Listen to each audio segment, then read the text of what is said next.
So this is a really exciting moment for me.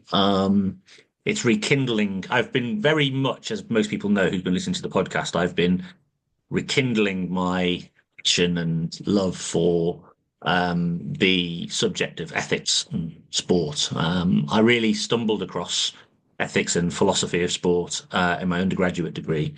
I met Mike McNamee, who massively kindled a huge fire in me around studying, philosophy. And I suppose in a different walk of life, if I'd come across philosophy earlier, I probably would have gone into more detail. But it's always been an area of great interest to me, and it's a lens through which I now look at most of the problems facing sports practitioners, sports policymakers. Um, so I'm delighted to be joined by Paddy McQueen from Swansea University. Paddy, welcome to the Talent Equation. Thank you. Great to be here. Thanks for inviting me along. Brilliant. So I've recently joined. I feel like I'm a bit of an imposter because there's a load of people who've got together and formed a bit of a kind of discussion reading group looking at different subject matters sources. I think they're mostly students studying sports philosophy and sports ethics, and I've managed to infiltrate somehow, partially, I think, because of my connection with my McNamee. But anyway, the first source that we discussed or we read, I think, in this new group was a paper that Paddy wrote, which was absolutely fascinating. But before we jump into that, because I really wanted to, and I've invited Paddy to talk about it, but before we jump into all of that, Paddy, I wonder if you wouldn't mind just maybe introducing yourself to the audience and talk a little bit about your journey and how you actually stumbled into this crazy world of sports philosophy, sports ethics. Sure. Yeah. Thanks, Stuart. So my name is Paddy McQueen, as you said. I'm a lecturer in philosophy at Swansea University. So yeah, my background really is not in sports ethics. I did my PhD on gender politics and feminism. And a lot of my but since then I've been increasingly interested in the topic of kind of ethics and moral philosophy in general. The kind of academic route into it was an increasing interest in the family and theories of childhood and kind of moral debate or ethical debates around parenting.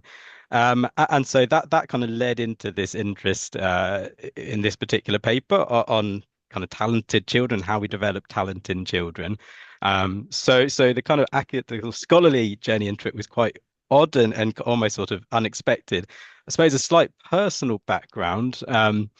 So I suppose it to give kind of an anecdote, what really sparked this paper and my interest in this topic was when I was at school, and there was a kid who was much better than all of us at football. He was very good. Got signed up for the local team to play in their youth development in their academy. I remember meeting him when maybe when we were in our twenties or something, and he just said to me, I don't think that it kind of worked out career-wise for him. And he just said, God, I really wish I'd kind of had your childhood when you guys were all out having fun, you all meeting up for the weekend. He was at home, he was off playing matches at the weekend. He said, I really wish I'd had more fun. And that always like even back that just really kind of stuck with me, thinking like, well, how to think about that. And then when I was doing my PhD, and for a few years afterwards, I lived in Belfast and there was a tennis club. And I remember I used to use a gym in the tennis club. And every morning there was this female tennis player who was brilliant. She was clearly much better than ever. She was absolutely fantastic. And every morning, sometimes I used to go to the gym first thing in the morning, sometimes in the afternoon, about 5 at the end of the day, the end of the working day. Whenever I went, she was there. And then I sometimes go at weekends. At any time of the weekend, she was there. And I just thought, gosh, she is literally morning, afternoon, weekend there, with her dad. And obviously tennis players, your odds of professional success in tennis are just, yeah, if you're not in the sort of top 100, you're basically not making her money. It's not great. And I thought she is investing all this time and energy and she's not going to make it. And as a philosopher, I was interested in the ethics of that. I thought, is this good in that kind of rich ethical sense? Because I had the interest in the philosophy of parenting, I thought if I was a parent, what would I do? So sorry, that's kind of a long way of introduction into this topic, but that's kind of how I got there. Fascinating. Uh, and again, I said one of the things I was really keen to talk to you about it is that when I read your paper, it really resonated with me in terms of the journey I've been on as a sporting parent and as a coach. and also as a policymaker, working, in the industry, and also working as a, kind of a club chair, responsible for the duty of, with a duty of care for lots of these young people.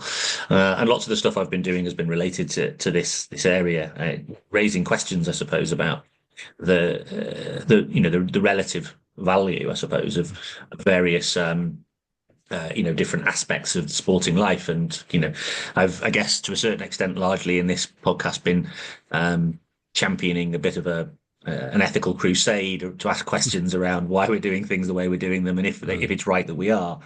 Um, so I wonder if you wouldn't mind, because I'd love to know. Obviously, this was an interest of yours, and so the kind of the basis of the paper. So I mean, the paper that we studied, um, and I found really interesting, was you described it essentially as a parental dilemma. Mm. Um, and I really like this because I've actually written blogs in the past about the parental dilemma. And the reason I've written, and the things I was writing about were, I used to meet parents quite regularly. And, these are often parents who'd actually had their own developmental journeys. They've been through, you know, um, the pathways and all these various different things. And I remember distinctly speaking to a couple of them, and actually some of those conversations have been quite recent. But in the world of football, like when I remember a parent who had a really promising child who was just starting out. I can't remember; they might not have been any older than seven, maybe Mm. 7 or 8. And she was saying, oh yeah, he's got trials at such and such a professional club. It's about an hour and a half away. And I said, oh, wow, that's brilliant. She went, well, to be honest, we kind of hope he doesn't get in. So, Mm. why? And they went, well, I mean, like he's got to train 3, 4 days a week. Mm. Like, the burden it places on him, the burden it places on us. But if he does get in, we can't not go, because like what an opportunity it is for him. So this Mm. kind of sense of powerlessness, and Mm. like weirdly this weird hope that they don't get selected, and that has stuck with me a lot. And I've then heard subsequent stories, and it sort of keeps coming back to me. Mm. So you talked about this parental dilemma. I've experienced it myself. I've experienced it speaking to other parents. So I wonder if you wouldn't just sort of almost like, gently guide me through the kind of the core elements of the paper. And there's a few kind of key areas that I obviously want to like pull on with you. But I mean, I think maybe the starting point was you talked about the nature of whether sort of talent journeys are an inherent good. And you talk about this notion of goods, which Mm. I quite like talking about as well. So anyway, I'll let you guide me, because otherwise it will go off all over the place. No, very sure. Yeah, yeah. So as you say, I frame it as a parental dilemma. So I was interested in what should we as parents decide for our children, particularly so some children when they're young show a lot of promise, a lot of talent. Even at kind of 5, 6, 7, there are those children who are just a lot better than everyone else at certain things. I focus on sport in the paper, but it's meant to sort of be wider than that. So you can think of other activities like music, professional musicians, and these sorts of things, or chess, or whatever. Um, so I was interested in what kind of choices should we as parents make, particularly. So that the assumption is we all want the best for our children. Like we want our children's lives to go well. And so what kind of choices should we make as parents around the development of our children's talents? And so, as you said, how far should we push them to succeed in certain sports? How much time should we invest?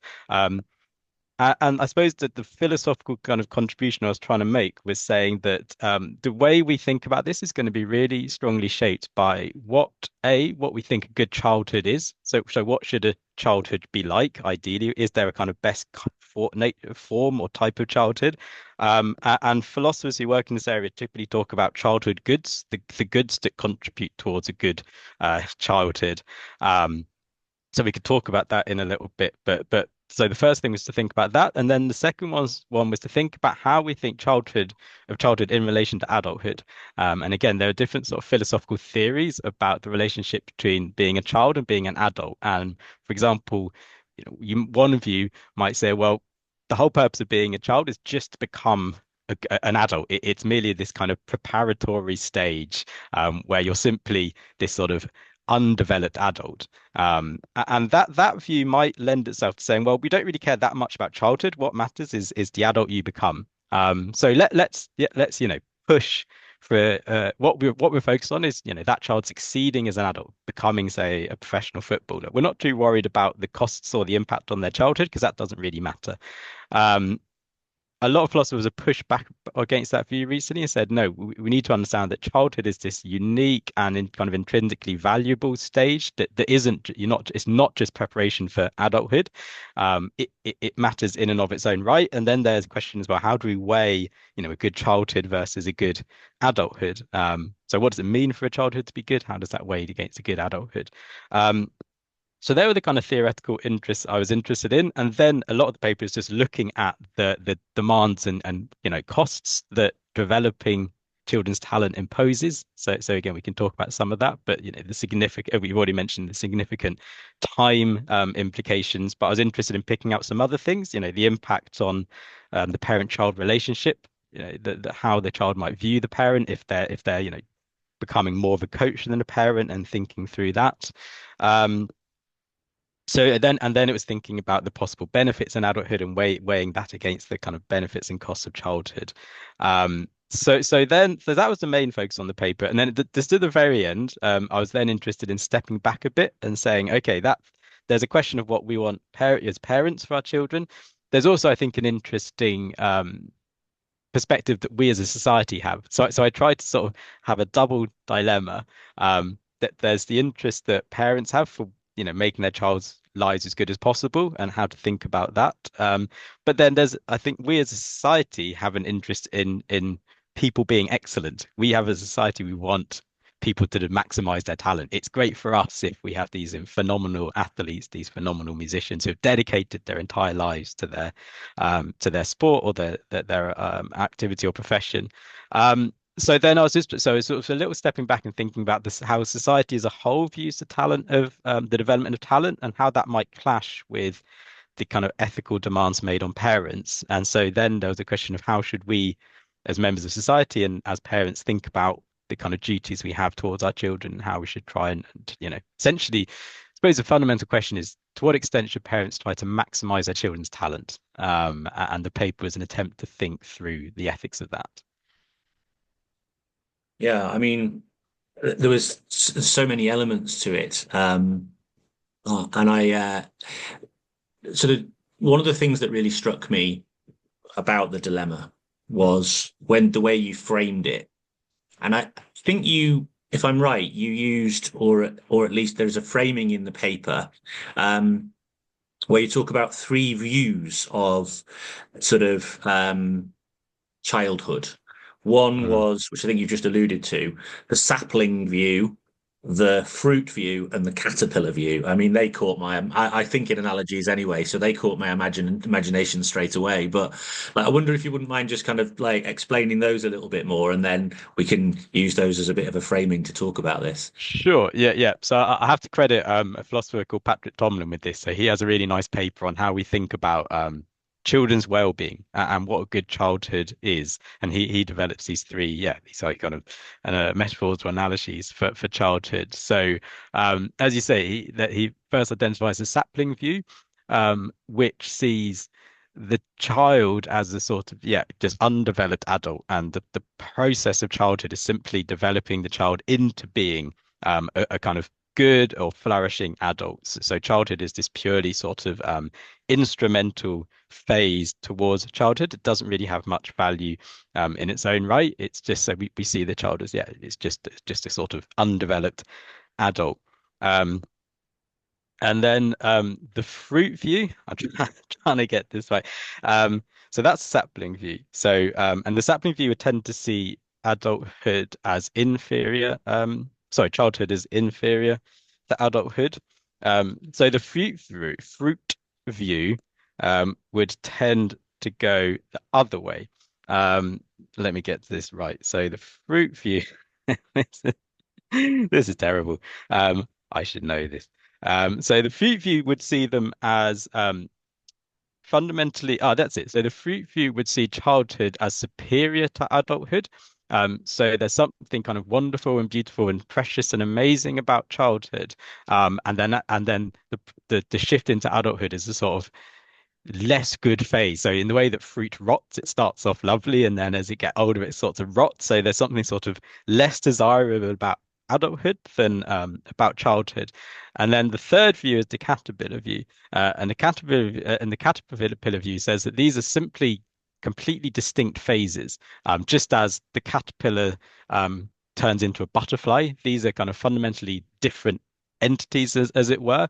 Crucially, they're different in the sense that what is good for the caterpillar is different to what is good for the adult for the butterfly. Sorry. So with that view, what makes for a good childhood is going to be fundamentally distinct from what makes for a good adulthood, and we can't see them as simply the same phase where one stage is better than the other. They're just completely distinct.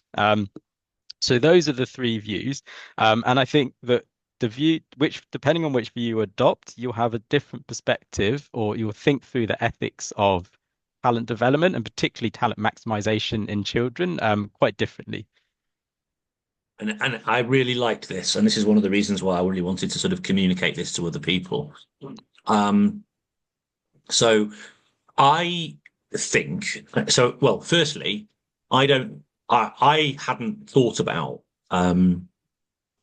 these views of childhood before, and I knew though instinctively I probably my bias lent towards the fruit view. My view was that, childhood was precious.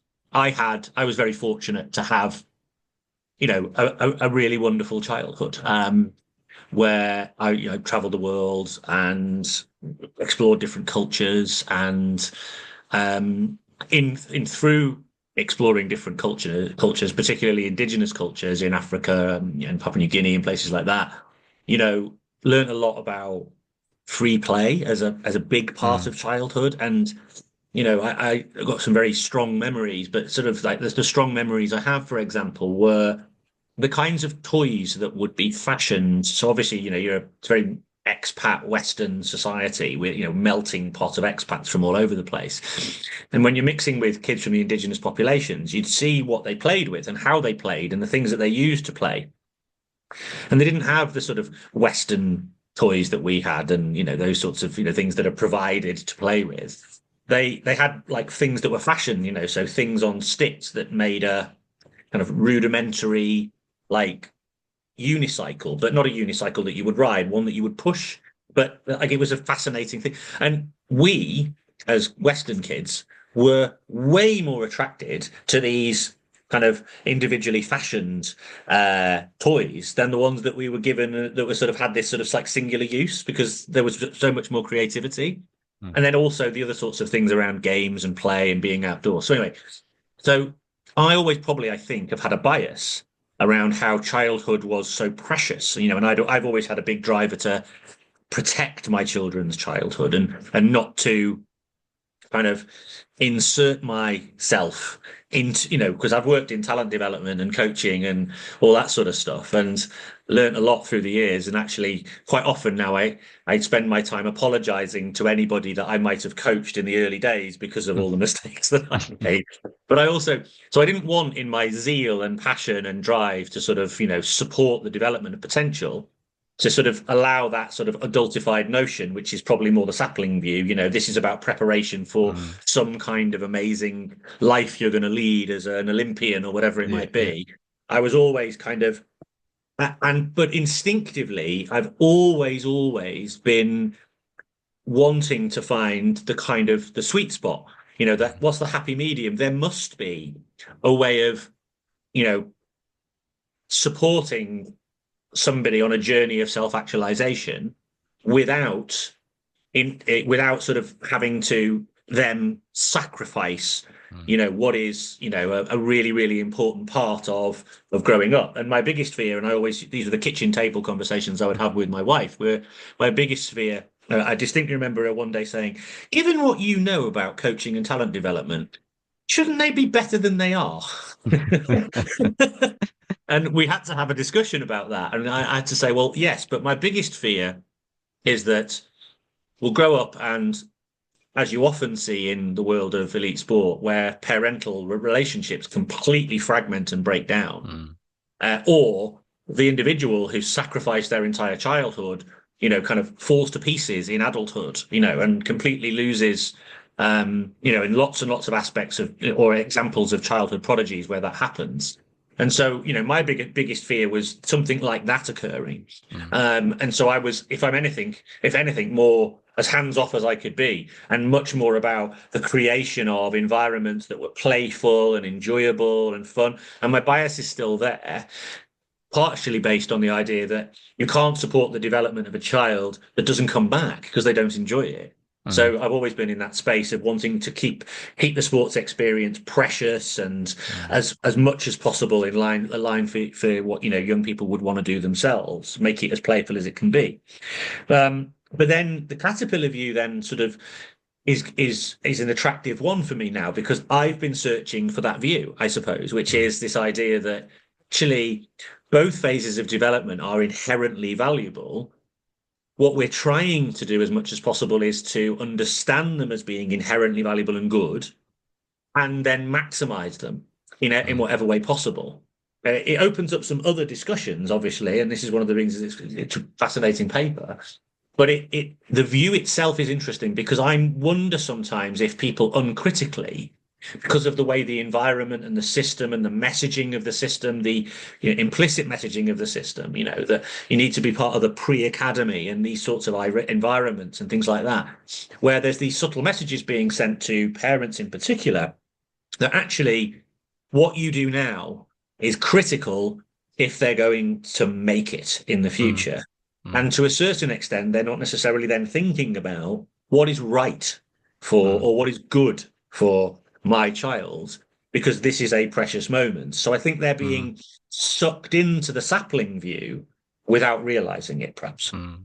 Yeah, interesting. Yeah, yeah, yeah. I'd sort of make two quick points in response to that. Then, yeah. So I think with the sapling view, there would definitely be a sense that if what yeah, as you nicely put it, if what really matters is adulthood and ch childhood is just preparing us for that, then of course whatever you impose on children, if it's for that greater good of, success in adulthood, then it's justified because that is the purpose of childhood. So, and maybe we'll come to this in a little bit, but particularly when it comes to that attempt to kind of maximize talent for, say, so I call it talent maximization for professional success. So, I want my kid to be, a Premier League footballer or a, top 20 tennis player or whatever, like that kind of high level success.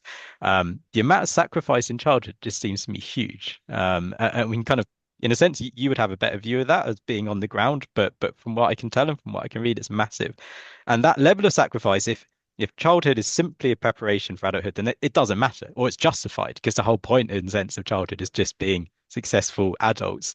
I think the sapling view absolutely pushes back on that, as you say, and it says, well, no, what it's trying to it's riding that balance because when we think about what makes what there what when we think about what's good for children, then that there are, it seems, two types of things that are good. There are things that are good for children as an intrinsic part of childhood. So we could think of, say, and some of the kind of things that are identified are, unstructured play, free play, being carefree, or maybe something like naivety or innocence or something. These are the things that are kind of wonderful about childhood itself.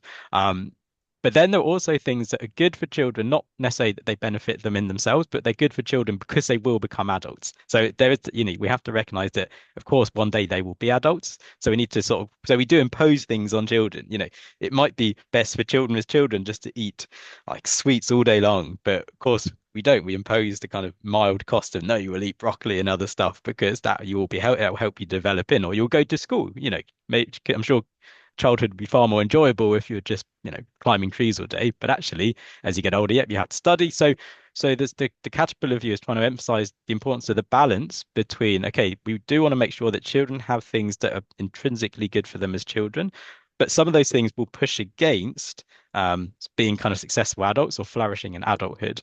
And so we also need to kind of, there are certain things for them that may be a cost to them as children, but will kind of pay benefit, dividends in the future. And I don't know where the balance lies. In a sense, that was my kind of interest in this paper because it seems that you are, and again, maybe this we could kind of go into this now, but in terms of really trying to maximize talent, you're denying children quite a lot of those things that make childhood intrinsically good, um, for the hoped payoff in the future. But it seems like that really is imposing that kind of cost. So then it's really was thinking about, is that justified? And as a parent, am I willing to do that? Because as you said, if you're training every evening, if you're training every weekend, you're not just running around with friends, with sticks climbing trees. It's just not happening. And that seems a significant sacrifice or cost, but it might be justified. So yeah, anyway, yeah. I'm glad you went to that framing of the intrinsic and the instrumental goods actually, because that was something that again piqued my interest. Um, because I do wonder whether um, the kind of shift has taken place or had taken place where the instrumental goods had had almost become perceived to being the most important, Mm, and the mm, intrinsic goods were then seen as subservient and had to be, mm, yes, they are good, but they're only so good in that, they're actually a bit frivolous, mm, really. The instrumental goods are the mm, important ones. And actually, when you start to think about it, and this is where my mind went, you think about like lots of aspects of Western society, education, where it seems to me like a lot of the intrinsic goods, like the joy of childhood, is being stripped away because we have educational paradigms that basically say we want you to become a functioning part of a mm. neoliberal economy. Yeah, And yeah. I think some people, which are what, you're starting to see increasing amounts of homeschooling, and you're starting to see Mm, increasing amounts of people wanting to take different educational decisions and all those sorts of things. And I think some of that stems from the fact that people are beginning to question whether this approach to education is really that valuable to young people. And I think a lot of people went mm, through a reappraisal during the pandemic, mm, um, and I think children did. And the interesting thing I think a lot of people experienced when children came back to sport, for example, is that young people came back with a very different mindset. I think whereas previously they would have been, more prepared to just sort of go along with whatever was provided, they actually were a bit more. They were vocalizing their distaste for, conformity and all these things that they were kind of forced into. It's quite interesting how that sort of mm, materialized over a period of time. Anyway, I'm digressing slightly, but yeah. So this idea of instrumental and intrinsic goods, and I think that's where a lot of the debate happens. So there's obviously a big debate in social media, but there's a lot of debate around which is primary, which has primacy. And I mm, believe that messaging very, I think, well, it could be deliberate. I don't know, but like, there is messaging towards parents everywhere and to children, which creates stress and mm, mental health epidemic, whereby basically saying your only job as a child is to become a functioning adult. And my fear is that all of this messaging is actually actively working against children becoming functioning adults, because yeah. they become functioning adults with so many hang-ups and fears and stressors and all these sorts of things that it actively works against the goals it's Mm, supposed to achieve. mm, Interesting. Yeah, yeah, yeah, yeah. I mean that's may well be right. That seems very plausible. Yeah, and I think what did I want to say there? That Yeah, so I was just going to add, yeah, there's a really nice. So a lot of the kind of there's a great book by I think it's called Tom Farry called Game On. It's focused on America, but it's documenting the sort of intensification, you might say, of sort of sports development in America, the kind of absolute sort of that the huge increase of time and demands on children in order to succeed. So, not only are children starting to, specialize in a sport at a younger age, there's more time demanded of them and these sorts of things. And he speaks to lots of parents and lots of children in lots of different sports in America. And one of the interviews that really struck me was with it was a pair of it was two children who played hockey, and the mother was talking about, and this goes through their kind of standard week, and literally like It's every evening, every afternoon, then yeah, three or four, two or three games a weekday, a Saturday and Sunday. It's like their entire life. Anyway, and she's got this kind of amazing line where she just says, "Let children be children. Is that even possible anymore?" And that really struck me because she's essentially saying like we can't I can't let my child be a child, as in have a childhood, because if I do that, they won't have a chance at succeeding in they won't be a professional hockey player. And that in a sense, that in that one sentence kind of summed up the whole interest in the paper. It's like, well, in a sense, we can let children be children. We just we don't go in for that kind of talent development factory machine that these children are being plugged into. But what also struck me is that almost didn't see it as a choice, as in, well, if I want the best for my children, then actually that is what I have to do for them. Because in a sense, that seemed to me a bit of a real sapling view, because for her, the best for her children was giving them the chance to succeed in adulthood. Like that, and that just meant that I give up on them having a childhood. But in a sense, that's justified if the goal of parenting is, yep, you've made it as an adult, and that's my job. That's my sole job, is getting you there. Um, and I suppose I was a bit troubled by that, because I thought, you know, that is absolutely sacrificing all the things that make childhood great, as a childhood in and of itself. Yeah. Tom Farrey's amazing, actually.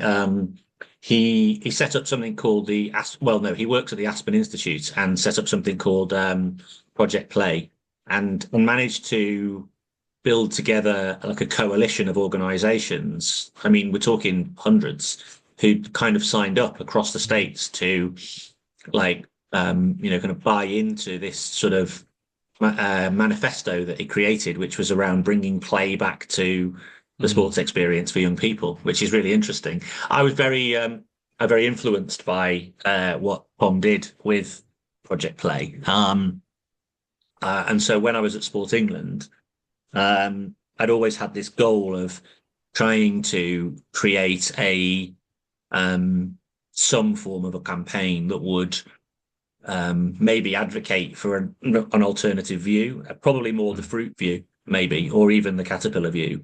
I wish I'd kind of known about the fruit and the caterpillar view, actually, because I wish I'd stumbled across your paper sooner. Because, and I think when I wrote to you to invite you on, I said, "Where's this paper been all my life?" But and just to sort of explain that a little bit more, I've also felt for a long time that coaches and practitioners have this dilemma, because they, I think, are torn. And you used a great analogy a minute ago where you talked about, yeah, eating sweets or eating broccoli. And funnily enough, one of the slides that I use all the time in pretty much every workshop that I do is I put exactly that up. I put junk food and broccoli, and say that the dilemma for most coaches working with young people who are on some sort of coming along to sports experiences with a range of different motivations, and some of them are hoping that they may be able to do some level of progression to some imaginary future state that maybe they could achieve something or whatever it might be, exploring the boundaries of their potential, I often say. And so you've got this kind of dual duty, the duty to provide a great experience that's really positive and enriching and part of, it's very much seen as sort of intrinsic childhood goods. But you've also got a duty to provide an experience that's going to be enriching in a way that would be instrumental to their future development. Mm, And it's a really big dilemma, mm, because often it's seen as a little bit of a dichotomy. And so what a lot of coaches end up doing is they end up sort of saying, well, this is largely, I think, because of pressure. So some parental pressure, particularly if the parent's paying for the activity, mm, but also pressure from governing bodies or pressure from society and pressure from everywhere else in the world, education. We know that actually what they need to do is they need to mirror those worlds. And so basically, put instrumental goods ahead of intrinsic goods mm, and sacrifice the intrinsic goods. So what you often will then see is activity forms being chosen because the coach is saying, I'm making an active choice that I'm going to do the things that are going to be instrumentally better for these young people, Mm, even if it means that we have to sacrifice good. And the most simple example of that is if you watch vast majority of coaching sessions, there will be basically you have to eat your broccoli first to get your dessert, which is the game. mm, Right. mm, So you've got to have your nutritious mm, stuff, which is, your drills and your exercises and your stuff, which might mm. not be that much fun. It's a bit boring. And then we can have a game at the end. Yeah. That's the reward, Mm, and I've been campaigning that, why can't kids have the dessert at the start, right? And at yeah. the end. And why not all the way through it, to be honest? Anyway, so I Mm. often refer to this as if you've got junk food and you've got broccoli, burgers and broccoli, we need broccoli burgers. I'm yet Yeah. to invent the recipe. But surely Yeah. there's a way for us to find a modality that's enriching. It retains all of the important intrinsic goods of childhood and is instrumental to their development. And I believe, and I've been a campaigner for a long time, I believe that play and the utilization, a skillful utilization of play through things like designer games can actually be really instrumental in creation of good, Mm, almost recreating the street games that kids used to play when they were allowed to play on streets and they can't mm, anymore, and almost creating those sorts of environments. So that's been the sort mm, of big advocacy moment. But the mm, campaign that we created, we based it on rights. So we took a rights-based view. So we took the UN Convention of the Rights of the Child mm, because it had so much power, as a rights framework. mm, And not all of the rights out of all 42 articles are necessarily relevant, but the ones that we felt were relevant to the sports experiences for children were the right to play, the right to an appropriate developmental experience, the right to be free of discrimination and abuse, which you would think would be, go without saying, but sadly doesn't. Um, and the right to a voice, the right to be heard. In the experience they're going. And we articulate that as to keep it simple and people can refer to it as voice choice journey. And the campaign is called Play Their Way, mm, which is starting to take a little bit of hold, slowly but surely, and is being led by a coalition of organizations and, kind of trying to sort of create this moment of reappraisal, counterculture. I think it's Siddhartha Mukherjee said, in order to counterculture, you need counterculture. So what we're just doing is we're not saying this is wrong. Like if you're only working with instrumental goods and you're sacrificing some of the intrinsic goods, that's actually wrong. What we're saying is there's an alternative perception out there or a way of thinking about this, and we want people to be able to make active choices. Because what we found was that there was a lot of coaches out there who felt a bit powerless because when they operated using a way that was seemed more intrinsically good, they were ridiculed as being, you're just woke intruders, his actual terms. Andy Pitchford from Cheltenham actually talked mm, about that as in his research. It's been on the podcast. And actually they articulate it that way. So those people felt a bit alone. Like I feel really, really powerfully that this is an important way to work, but they felt quite alone. So the idea was to try and sort of create community and understand that actually you're with other people out there. And actually this is just an alternative paradigm that might be small and niche, sadly, but should still be given a voice and should be given a place in the sporting landscape.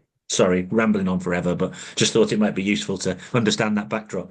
Yeah, no, that's really interesting, and certainly that emphasis on play and games, that what again another thing that kind of came out in the research I was doing that a lot of interviews with children would often talk about how at a certain point when they were being pushed to really kind of maximize their talent that the sport the activity they're involved in ceased to be play. They'd cease to see it as play or as a game, as fun, and it became, something else. And then there was the pressure. It was the route into you were trying to be a professional footballer, and you weren't just playing football. It now almost became a sense of kind of being a profession. And again, that if we think that what matters intrinsically for a childhood is having that sense of kind of carefree play, particularly with other children, that you're playing games together. And suddenly, if you're, if there's that kind of intensification of training and coaching and sport talent development, you're not just playing with other children. Those other children are now kind of competitors you have to be better than, and suddenly your relationship with other children is perhaps being distorted. So there were some of the worries I was trying to sort of raise and highlight in the paper. And so I was wondering, for your perspective, how much, as someone with experience or on the ground in that regard, how much did that ring through? Do you think that there is a sense that if we're overly focused on trying to not just nurture children's talent, but actually kind of maximize their talent so they could succeed professionally in the future, do you think that is kind of corrupting the idea of game and play, or having a corrupting effect? Without doubt. Um, and this goes back to the point I made about the coach's dilemma around what do I do? The things that I believe are going to be the most nourishing, Mm, regardless of whether they are attractive. So basically, kids are almost being force fed broccoli. And the coaches are having to force feed them broccoli, even though they know it's not very nice, because they feel like that's the only thing that they should be doing in order to maximize their potential. mm, And there's actually a whole body of research around skill acquisition, um, which stems from a branch of psychology called ecological psychology, which articulates actually that playful experiences are some of the most powerful drivers of skill performance. So actually, mm, if you strip out play from child experiences, what you're actually doing is you're stripping out the nourishment. You think mm, you're not, right? But it's like mm, so much over processed food. It's got none of the nourishment left. It's just, and so actually mm, what they're, that's, it's a strange, almost counterintuitive thing mm, that, coaches feel like and probably even parents are choosing experiences for kids that are robbed of these intrinsic mm, childhood goods, play, carefreeness, this, that, and the other, because they're seen as being frivolous. When in actual fact, that's probably the worst thing that you could do if part of your thinking was about talent maximization. mm. Oh, that's interesting. Yeah, yeah, that is very interesting. And actually, just on that as well, the other, I think, important implication of that kind of caterpillar view that we really should think of kind of childhood and adulthood as just different sort of things, is that you can't make up for the loss in adulthood, right? So there's, that Yeah, way in which the idea of, so another childhood good is seen to have just significant free time, like significant and carefree time. It's time where you don't have any duties, any responsibilities. You're completely, you just have the whole weekend to just, do whatever you want. And that's an intrinsic good of childhood. That makes childhood good, is not having any demands on your time. And similarly, play, games, the way, we as adults just can't do that. Right? And so you can't say to the child, look, I'm going to sacrifice your childhood now to try and make you a professional footballer. But hey, don't worry, if it doesn't work out, you can have all of that in adulthood. An important point of the sapling view is you don't get that in adulthood, either because it's just not possible, or actually there's something about being an adult to me. There's something about being a child in the way in which they play with other children that just adults don't seem able to do. So the loss is kind of compounded by the fact that it can't be made up for in adulthood. So that, I think that was a kind of, an additional point I wanted to make in terms of what, when we think about these goods of childhood and what make childhood good, the loss is particularly significant for those things that can only be experienced and enjoyed in childhood. And it certainly seems that those dimensions of, carefreeness and a lack of responsibility, just playing, just having fun. If there's I worry there's too much pressure placed on children to succeed, to be the best, to make it. If you're signing at 7 for, some academy club, like the pressure on you already, that seems that especially troubling, because you'll never again be able to not have any worries or concerns in that regard. So anyway, yeah, I just want to sort of add that as an additional point. Um, so can I ask again, kind of another question? I'd be interested in your view on this. So it seems that you've, in terms when we think about children who kind of possess, who are sort of very good at things, who possess talents for things, it seems. So what I wanted to draw a distinction between saying, yeah, it's really good to develop children's talents. That seems an kind of enriching thing, and it's good for children. And there's lots of interesting research on how developing your skills and abilities is in kind of both intrinsically and instrumentally good.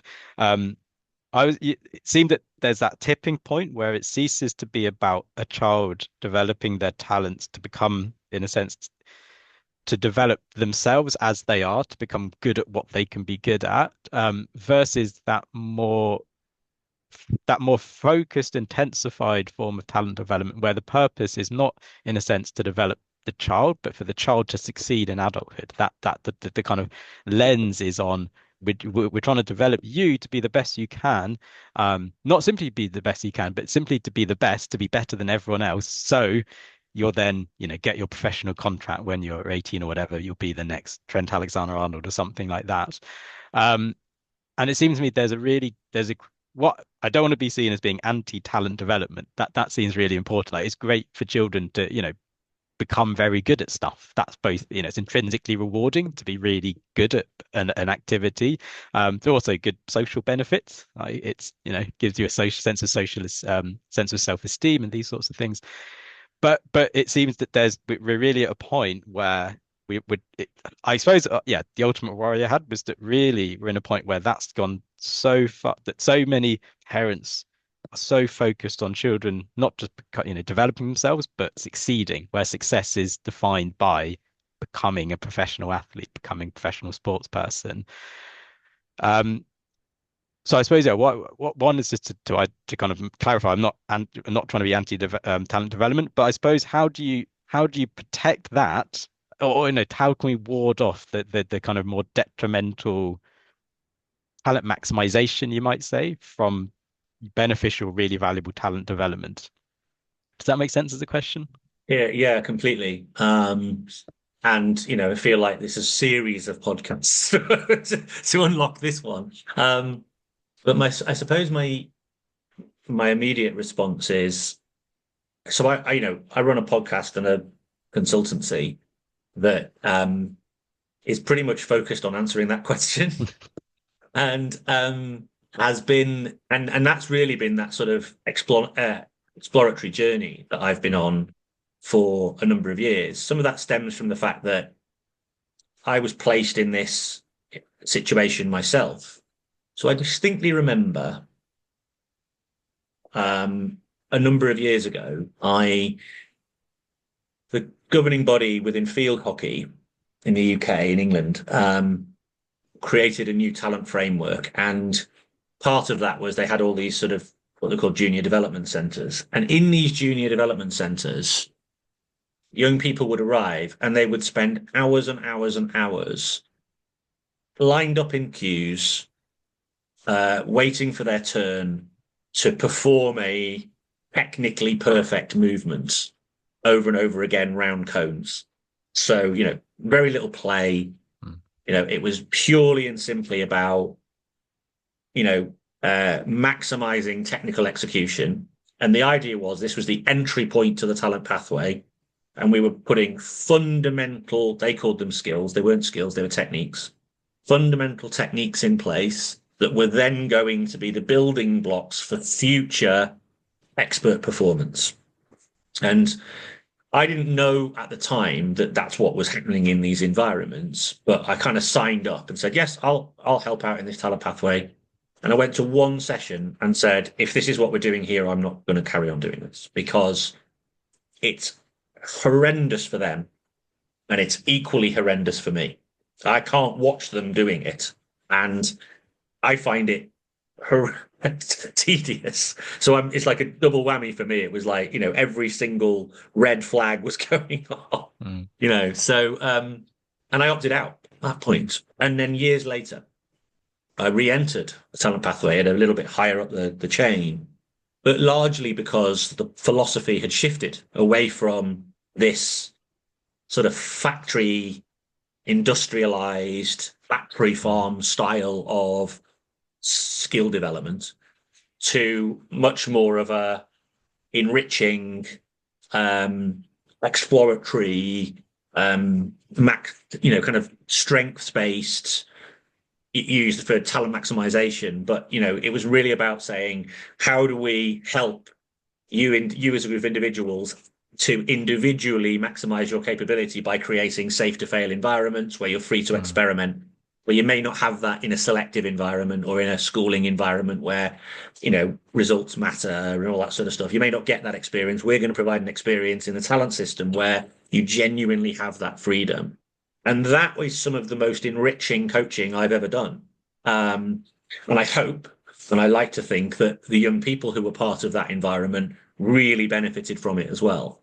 And so philosophically, I could align with that. So the reason I'm telling you that story is because I think nowadays, even nowadays, there are still a lot of organizations working from a paradigm whereby um, again, this notion of the instrumental goods take primacy over the intrinsic goods. So that the intrinsic goods have to be sacrificed Mm. in order to, and the problem you have now as well is that because of expertise research like Erickson's stuff around deliberate practice and 10,000 hours and these Mm. sorts of things, that became, almost a semi-justification that we need to start earlier and earlier in the race to Mm. the bottom.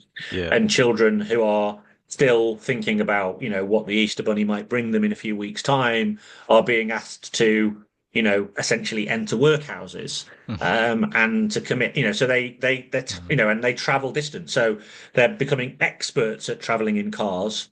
And I'll tell you the most horrific. I don't know if you saw or managed to catch anything around the what happened in gymnastics, where in America there was the athlete A controversy, which then came over here, and then multiple gymnasts, I say multiple hundreds of gymnasts came forward in a kind of Me Too style, basically lamenting their experiences as gymnasts, which then caused a significant, extensive, very expensive review to be conducted about the culture within gymnastics. And many of the elements that came out of that review, the White Review, really, really pointed to some malpractice. But in particular, one of the things that I will never forget reading that review, 320 odd pages of it, was the story of a young girl who I think she may have been 8, who would get up at 5 a.m. to get to the gym to do an hour and a half, 2 hours of training, eat breakfast in the car on the way to get changed, eat breakfast in the car on the way to school, get picked up from school at 3 o'clock, go straight to the gym, some bite to eat, straight to the gym, train until around about 8 o'clock, come home, homework if that's relevant, feed, eating in the car on the way home, and doing that 4 or 5 times a week Mm. because that's what it takes. Yep. So that is somebody who has essentially had any aspect of carefree play, Mm. time on their own, all of those sorts of things, completely and utterly ripped away from their childhood because that's what it takes. Mm. And then there's various gradations of that happening elsewhere, where kids at 6 or 7, or you've got to enter the training squad now, it's 16 hours a week of contact time and all of these sorts Yeah. of things Mm. for some sort of imaginary future that Mm. really only manifests for very few. And even then, even those that actually do make it, once they actually get there and do what they need to do, and then they retire they're kind of used up by age 28 or whatever it is, Mm. then face into the rest of their lives and go, what was all that for? Mm. And that's increasingly starting to happen as well. So there's this Yeah. almost, it Yeah. feels to me like there is like this almost reappraisal taking place where people are looking at the world of sport and saying, what are we doing this for? Mm.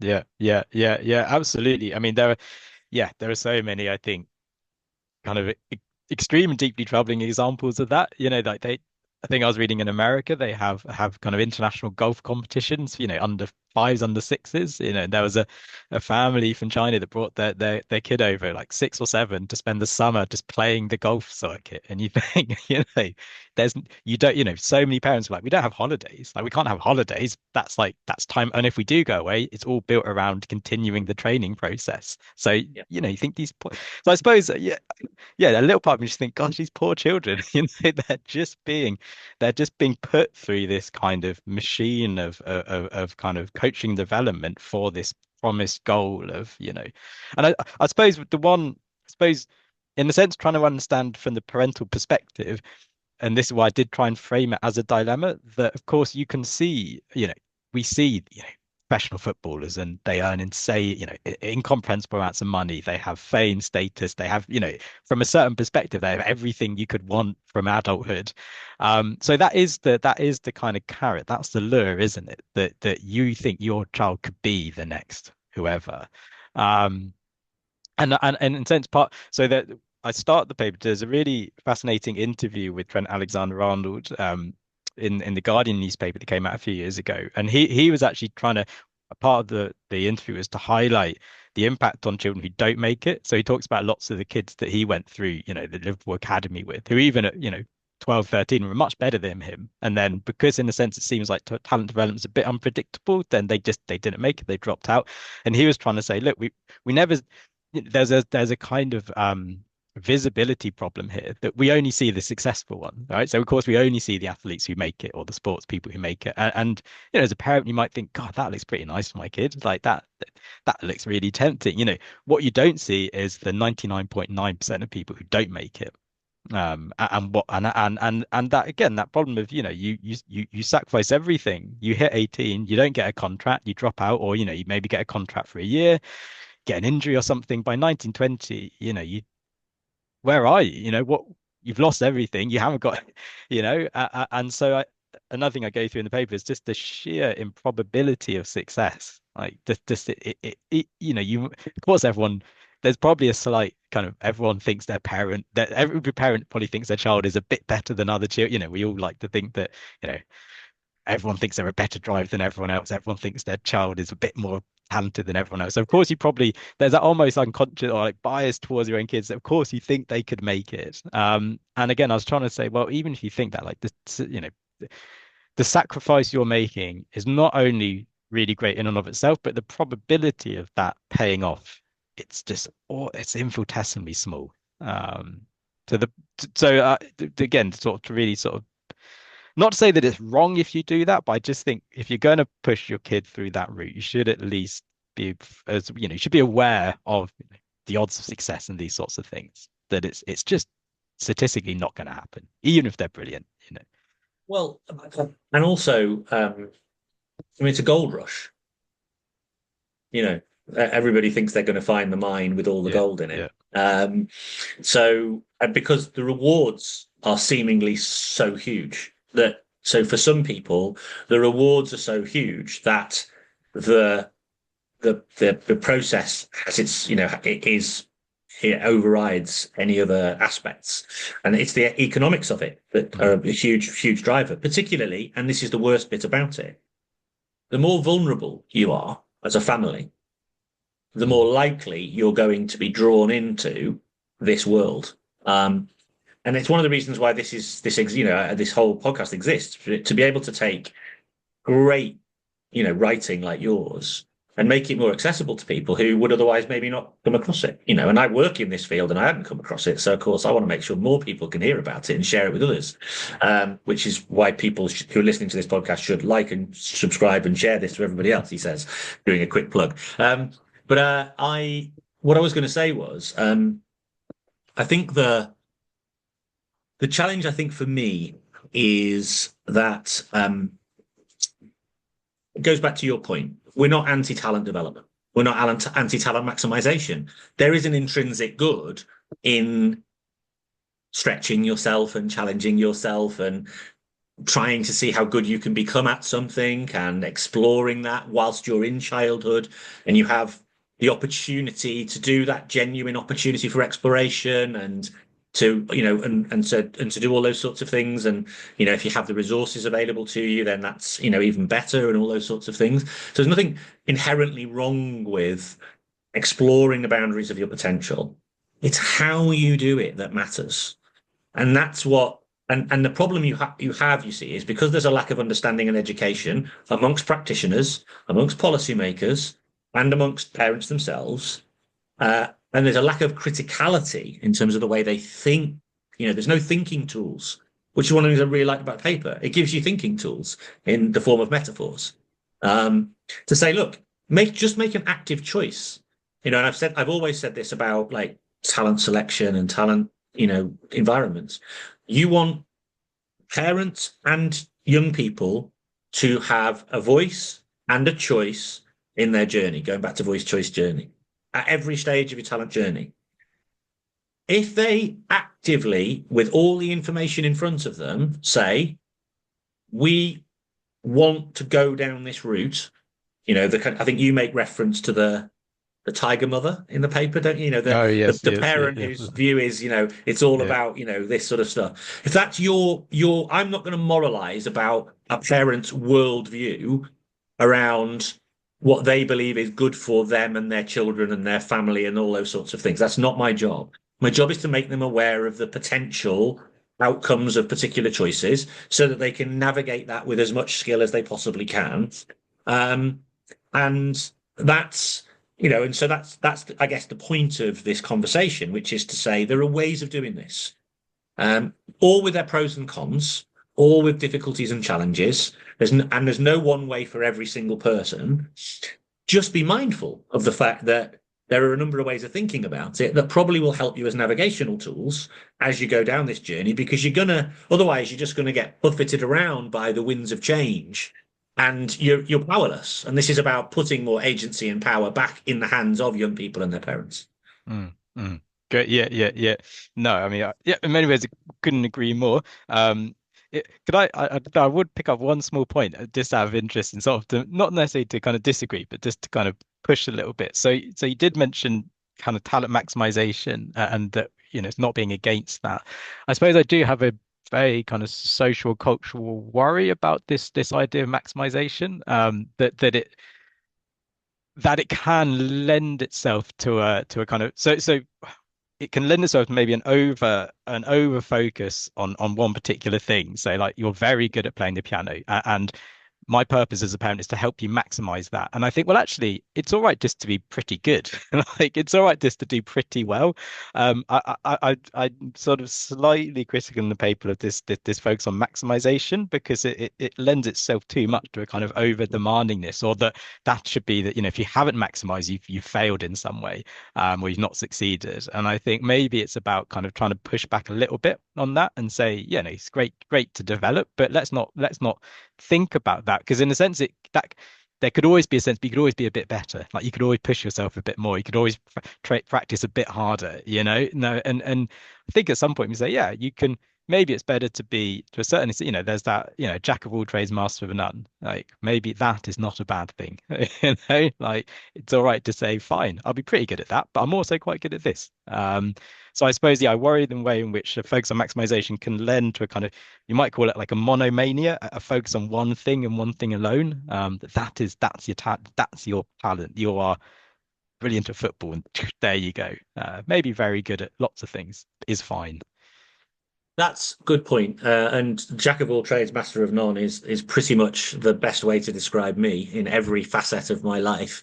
Partly because I'm so distractible that I just get really curious about all sorts of things. So I am that kid who was pretty good at everything.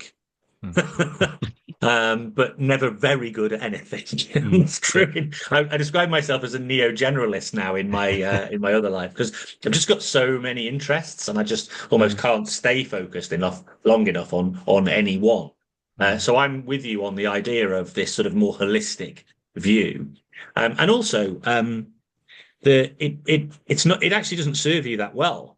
Mm. Lots of research to suggest this, by the way, again, and this is where the sort of counterintuitive thing, so there's lots of research around specialization and the Mm. point of specialization. And the earlier you specialize, there's an inverse correlation with the progression that you make, because you Mm. need the other variables you need the variables of maturation and all of these other elements to sort of factor in. So the idea being is that you have as broad a experience as possible, and then the specialization point comes later. But that's becoming, go back to the parent who said, is that even possible?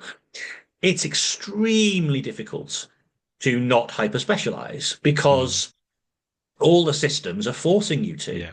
Like Yeah. I had to make active choices to withdraw one of my children from the entry point to the pathway because it was at 9, and Mm. it meant sacrificing other activities that he found inherently enjoyable. Well, we're Mm. not doing that then. That's daft. I'm not going to spend time and money and energy on you doing something that excludes you from doing all these other things.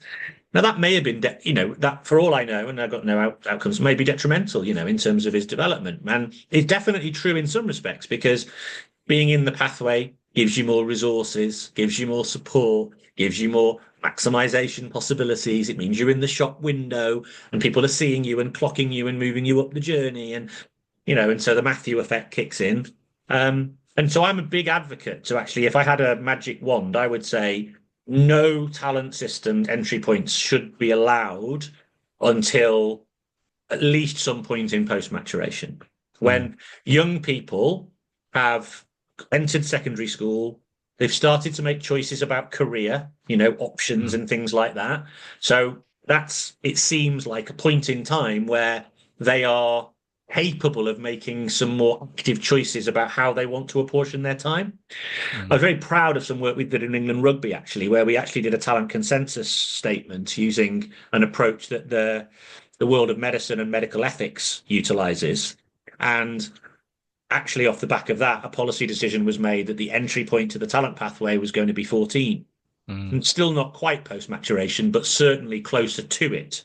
Um, and that still stands to this day.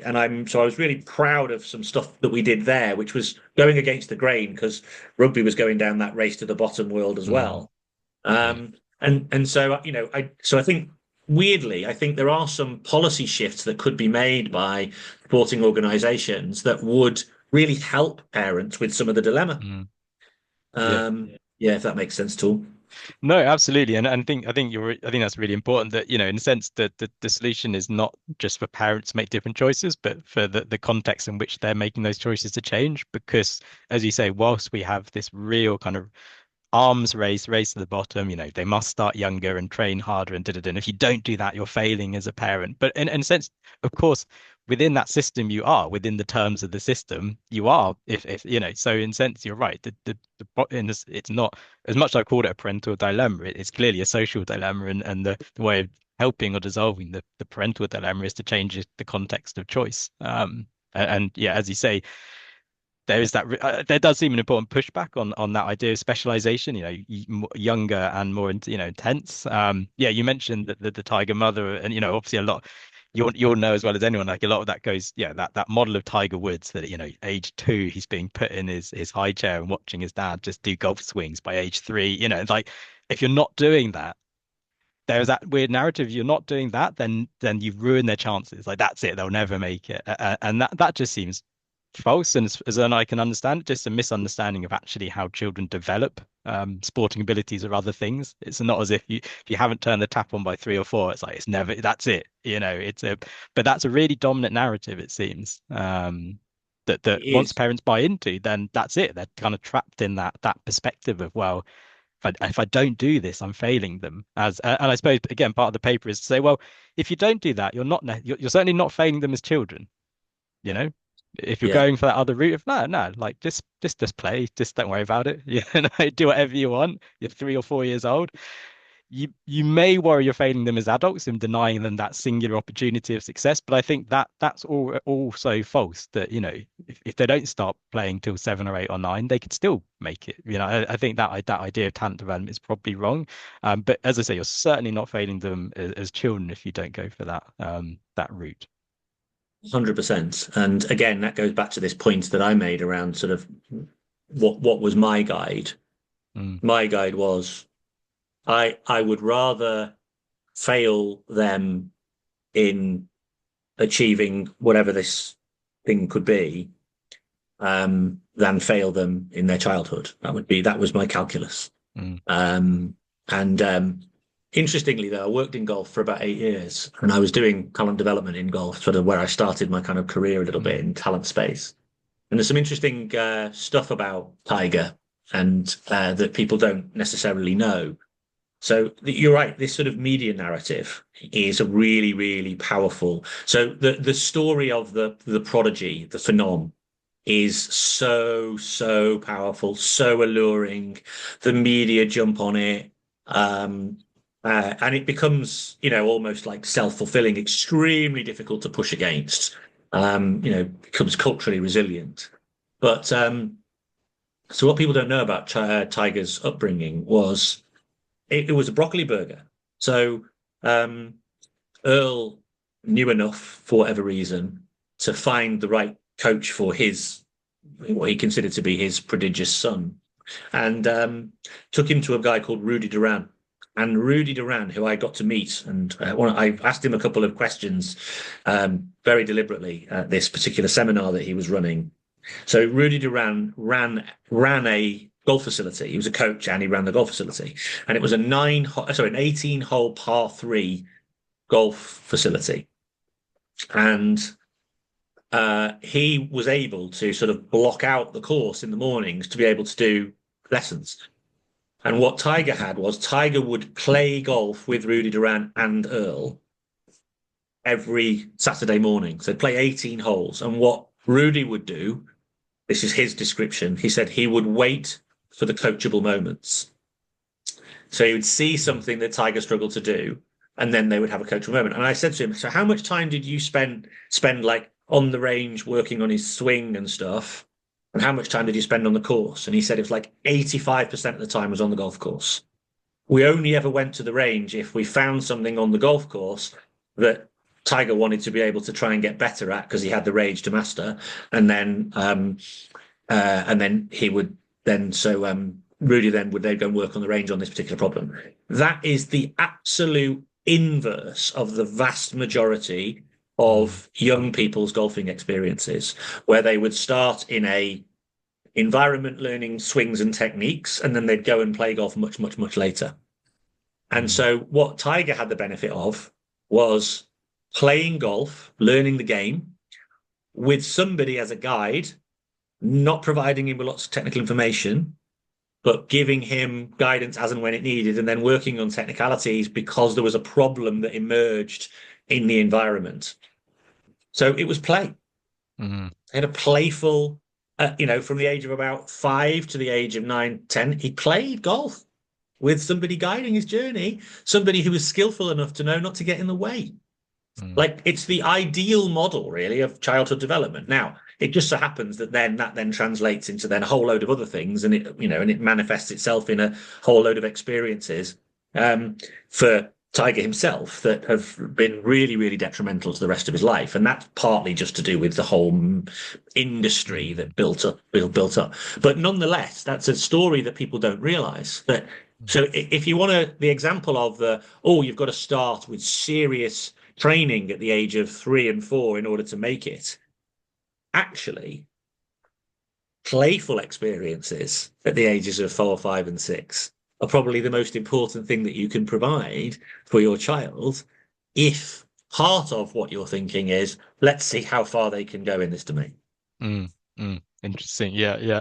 But do you think there's, I suppose, again, to come back to the systemic thing, do you think that part of the problem then is that pushing against that is the idea that, right, if you're not on the team by 4 or 5, then you won't get the chance to go into you're not in the system, right? So you have to sort of progress from that to get, and again, if you think of in America, like the way at which it goes through the college system, that unless you're in the kind of youth team at 8, you won't get into the 10s. And so again, it put that part of the problem is that systemic, the portrayal of the necessary journey through that, unless you started at 2 or 3 in this way, you're just not going to get to that, you won't get your college scholarship, and then you won't. Again, Tom Ferry's book is fascinating for talking to parents who have really bought into that. So that idea that if I don't go, there's one route, and that route starts at 3 or 4. If I don't go through that route, that's it. And it's amazing how powerful that kind of grip on parents and that narrative is. 100%. And you're totally right as well. By the way, there are some really big economic drivers. So in the UK, for example, we want to get a scholarship into this prep school, because then that'll help us to have the independent education that we want for our children that we can't actually afford. So let's get them trained up in a sport so they can get a sports scholarship into the prep school or into the independent school that we want them to go into. So we put them into hardcore sports training so that they look $1 million and they can get this sports scholarship and get them on. That's a very real thing. So the economics are massive drivers of these sorts of ideas as well. And that's one of the reasons why, you start to see the growth of individuals who provide one-on-one training for young people, with the promise of, you'll become an academy prospect, or, you'll get the scholarship for this and you'll get the route to that, and you'll get, university scholarships in the States, which is why sport is becoming increasingly, an industrialized complex, Mm. worth billions and billions, particularly in the Yeah. US, but certainly increasingly becoming more. And that's the danger, isn't it? Because those incentives, there are so many misaligned incentives to fight against it. I felt this pressure myself. Mm. Fighting against these misaligned incentives is really, really challenging. Mm. Which is one of the reasons I thought your paper was so important, because, Mm. like I said, it gives those thinking tools, those reference points, and a way of asking the question, right? How do you want to see like childhood? How Mm. many? And I do think it's a bit of a wake up call for a lot of parents. Actually, they might actually, you know what? I don't know. Actually, now you mention it, don't know if this is what I have been thinking is actually right. And actually, let's face it, majority of people's thinking is just influenced by societal factors, media, etc., Mm. etc. Actually, they never had a chance to stop and think and go, "Ooh, hang on a second, is this the right?" And a Mm. lot of people, I think, instinctively feel awkward about it, but don't really know how to tackle it. So Mm. actually, I think these kinds of resources that you've provided by doing the research and the thinking become extremely powerful tools to help parents and coaches, for that matter, navigate. Mm. Oh, well, that's very kind to hear. That's good to know. Yeah. I mean, yeah. It does seem absolutely right. There is that, you mentioned the kind of the economic side and the kind of social side that there's, it probably that intensification of kind of sports talent development does seem to coincide with the increase of athletes as being these, celebrities, the whole kind of a society says, look, this is the best possible kind of life you could have. Like if there's one way, everyone dreams of being, we all want to be, or so many of us dreams of being those professional athletes. And again, I wonder, to sort of maybe understand that push for parents as well. It might you must always think what you wouldn't want is just your child to fall just short, right? That to think if only I'd kind of pushed them a bit harder, if only they trained a little bit more, they would have made it, and that maybe, again, that maybe unconsciously is pushing back that, I really have to go all out because nothing worse would be worse than them just not making it. Me thinking, oh, if only we'd done the extra Sunday training, so You're then they you're would have got the contract, and you're um, tapping into my dual fears there now. So there's the fear of the ruined childhood, and then there's the fear of the child coming to you at age whatever, going, "Why didn't you push me harder?" well, that's it. Yeah, that's exactly. Yeah. I mean, in a way, you're damned if you do, and you're damned if you don't, right? Well, I guess you lose either way as a parent. But that I think that is, I think, genuine and valid. I think, and I think for parents to factor that in, I think, yeah, I suppose what, as you sort of, I think, nicely put up, the purpose of the paper, what I was trying to do is just to highlight the various issues and kind of reasons that push for and against, and not to say that the right decision here, but to kind of really highlight as much as possible the various factors that feed into kind of parental decision making, and that basic question of, yeah, how do I want to try and develop my child, in what ways, what do I want their life to be like or go like. It's not saying what the answer is, but trying to kind of equip them with the kind of concepts and ideas and viewpoints to think through that as ethically as possible. Well, I really appreciate you joining me and spending time talking to me about the paper. And I really, like I said, it's been a really, really useful resource for me and helped me with a lot of different things that I was thinking about. Um, I can imagine actually that there's quite a lot of organisations, whether they're sort of, sports clubs, professional sports clubs, governing bodies, who listen to the podcast and may want to reach out to maybe, to come and speak to them about, your thinking on these sorts of subjects. Is there a best way for people to get in touch? Yeah, well, yeah, email address is always best. Yeah, if you look at search Paddy McQueen, Swansea University, you'll see my page and email address. So yeah, that if it, obviously I'd be, yeah, delighted to yeah, speak and get in touch with anyone. So if anyone is interested, please do email me. Yeah. Yeah. Paddy, thank you very much for joining me. It was a really great conversation, and yeah, I'm looking forward to whatever you're working on next. That's a good question. Yeah.